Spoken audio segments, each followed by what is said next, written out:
آج کا عنوان کیا ہے؟ قرآن کریم کی فضیلت، کہ جو لوگ قرآن حفظ کرتے ہیں اس کی فضیلت کیا ہے، اور قرآن یاد کر کے بھول جانے کی وعید کیا ہے۔ اکثر ماں باپ لوگ کا شوق ہوتا ہے نا کہ میرا بچہ حافظ ہو، کہ میرا بچہ حافظ ہو جائے، سوسائٹی میں نام ہوگا کہ میرا بچہ حافظ ہے۔ تو قرآن کریم حفظ کرنے کی فضیلت کیا ہے، اور اگر کوئی قرآن کریم یاد کر کے بھول جائے اس پر اس کو کیا عذاب ملنے والا ہے۔ اس لیے صرف فضیلت نہیں ہے، ایک طرف فضیلت بھی ہے، دوسری طرف اگر اس کے خلاف کیے، اگر اس قرآن کریم کو حفظ کر کے بھول گئے تو اس کی کیا ہے، سزا بھی ہے۔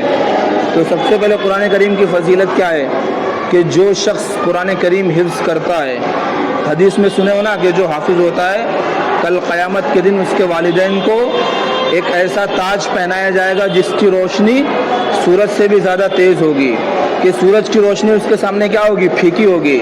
جن ماں باپ کے سروں پر تاج ہوگا پورا میدان محشر اس سے کیا ہوگا، بالکل روشن ہوگا، سورج کی روشنی اس کے سامنے پھیکی پڑ جائے گی۔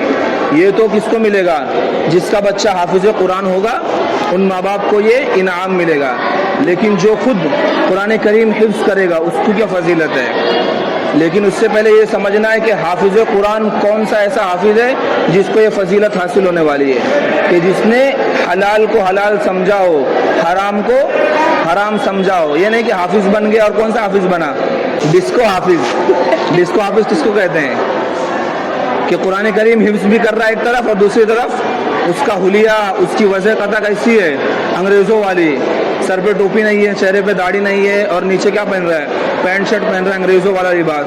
تو اس کو کیا کہتے ہیں؟ ڈسکو حافظ۔ تو ایسے لوگوں کے بارے میں یہ فضیلت نہیں ہے جس نے قرآن کریم حفظ کیا اور اس کے حلال کو حلال سمجھا اور حرام کو حرام سمجھا۔ کیا مطلب اس کا؟ کہ قرآن کریم میں جن احکامات کو بیان کیا گیا ہے، کہ قرآن کریم نے کہا زنا مت کرو تو وہ زنا کے قریب نہیں جاتا ہے، قرآن نے کہا چوری مت کرو وہ چوری کے قریب نہیں جاتا ہے، قرآن نے کہا ماں باپ کو اف تک مت کہو، ماں باپ کی نافرمانی مت کرو تو ماں باپ کی نافرمانی نہیں کرتا۔ کہ جتنے احکامات قرآن میں بیان کیے ہیں ان تمام کو اگر وہ کرتا ہے تو اس حافظ قرآن کے بارے میں کیا کہیں گے اللہ تعالیٰ کل قیامت کے دن؟ اقرأ ورتقی، کہ قرآن پڑھتا جا اور جنت کے درجوں میں چڑھتا جا۔ آگے فَإِنَّ مَنزِلَكَ عِنْدَ آخِرِ آیَةٍ تَقْرَؤُهَا، کہ اس کا ٹھکانہ کہاں ہوگا؟ جہاں پہ آخری آیت پر رکے گا۔ قرآن کریم میں مکمل 6666 آیت ہے۔ کتنی؟ 6666 آیت۔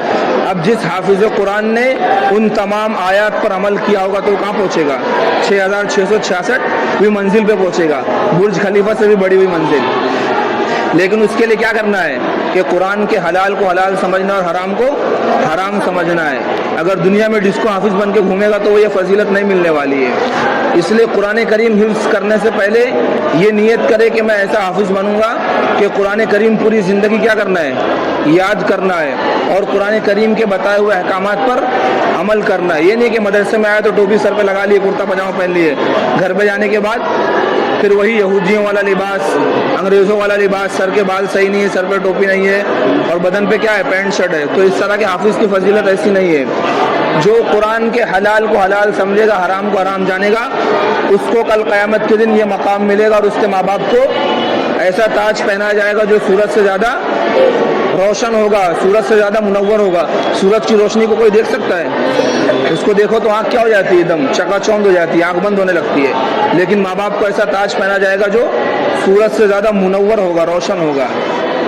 لیکن خدا نخواستہ اگر کوئی حافظ ہو گیا اور قرآن کو بھلا دیا تو اس کے بارے میں قرآن نے کیا کہا؟ من اعرض عن ذکری فإن له معیشۃ ضنکا، کہ جس نے میرے قرآن کو، اللہ کہہ رہا ہے جس نے میرے قرآن کو بھلا دیا میں دنیا میں اس کی زندگی کیا کر دوں گا، تنگ کر دوں گا، اس کو بے چینی اور بے سکونی والی زندگی عطا کروں گا، اس کے مال سے، اس کے روزی سے برکت ختم کر دی جائے گی، اس کی زندگی کو کیا کر دیں گے، تنگ کر دیں گے۔ یہ تو دنیا میں عذاب ہوگا، اور کل قیامت کے دن وَنَحْشُرُهُ يَوْمَ الْقِيَامَةِ أَعْمَىٰ، کہ اس کو کیا کریں گے، اس کو اندھا اٹھائیں گے۔ کیسے؟ آنکھ کی روشنی ختم کر دی جائے گی، وہ اللہ سے کہے گا رب لم حشرتنی اعمیٰ وقد كنت بصیرا، کہ اللہ تو نے مجھے دنیا میں آنکھیں دی تھی، میں دنیا میں اپنی آنکھوں سے دیکھتا تھا، یہاں مجھے اندھا کیوں اٹھایا؟ تو اللہ کیا کہیں گے؟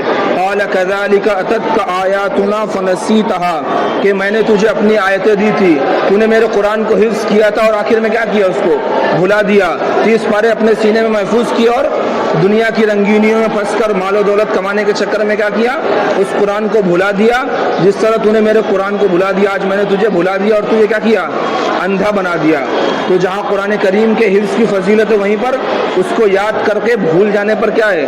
سخت وعید ہے۔ سمجھ میں آ رہا ہے؟ اس لیے قرآن کریم حفظ شروع کرنے سے پہلے سب سے پہلی یہ نیت ہونا چاہیے کہ مجھے پورا قرآن حفظ کرنا ہے۔ اگر پورا قرآن حفظ نہیں کرنا ہے تو اس میں داخل ہی مت ہو، ایسی چیز میں ہاتھ مت ڈالو جس کو پورا حاصل نہیں کرنا ہے۔ اگر حافظ بننا ہے تو پورا حافظ بننا ہے، ورنہ ادھورے مت بنو۔ آدھا تیتر آدھا بٹیر نہیں بننا ہے۔ سمجھ میں آیا؟ یا تو پورے تیتر بنو یا تو پورے کیا بنو؟ بٹیر بنو۔ تو پورا حافظ بننا ہے، اور کیسا حافظ بننا ہے کہ زندگی بھر اس قرآن پر عمل کرنا ہے، زندگی بھر قرآن کریم کی تلاوت کرنا ہے۔ ایسا نہیں ہے کہ بہت سارے ڈسکو حافظ ہے، بہت سارے یہاں سے نکلنے والے حافظ کیسے ہیں؟ ان کے چہرے پہ بھی داڑھی ہے، کرتا پاجامہ پہنتے ہیں، ہر سال تراویح پڑھاتے ہیں رمضان میں۔ تو حافظ کا مطلب یہ ہے کہ پوری زندگی وہ قرآن کریم پر عمل کرے۔ سمجھ میں آ رہا ہے؟ صرف حفظ کر لینا فضیلت اس کو نہیں حاصل ہونے والی ہے کہ تم نے حفظ کا لیبل لگا لیا۔ لوگ تو سوسائٹی والے تو کہیں گے یہ حافظ ہے، لیکن اگر اس کے جسم پر پینٹ شرٹ ہوگا، چہرے پر داڑھی نہیں ہوگی، تو اللہ کے یہاں وہ حافظ نہیں کہلائے گا، وہ ایک ڈسکو حافظ کہلائے گا بس۔ اس کو کل قیامت کے دن یہ فضیلت نہیں ملنے والی ہے کہ اللہ کہے گا قرآن پڑھتا جا اور کہاں چڑھ؟ جنت کے درجوں میں چڑھتا جا۔ جو قرآن کے تمام احکامات پر عمل کرے گا اسی کو یہ فضیلت حاصل ہونے والی ہے۔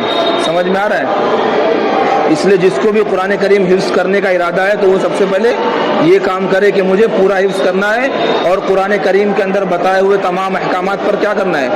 عمل کرنا ہے۔ قرآن میں جن چیزوں کو حلال کہا ہے اس کو کرنا ہے، اور جن چیزوں سے منع کیا گیا ہے ان سے اپنے آپ کو بچانا ہے۔ یہ ایک سچے پکے حافظ کی علامت ہے۔ اللہ تبارک و تعالی ہم تمام کو عمل کی توفیق نصیب فرمائے۔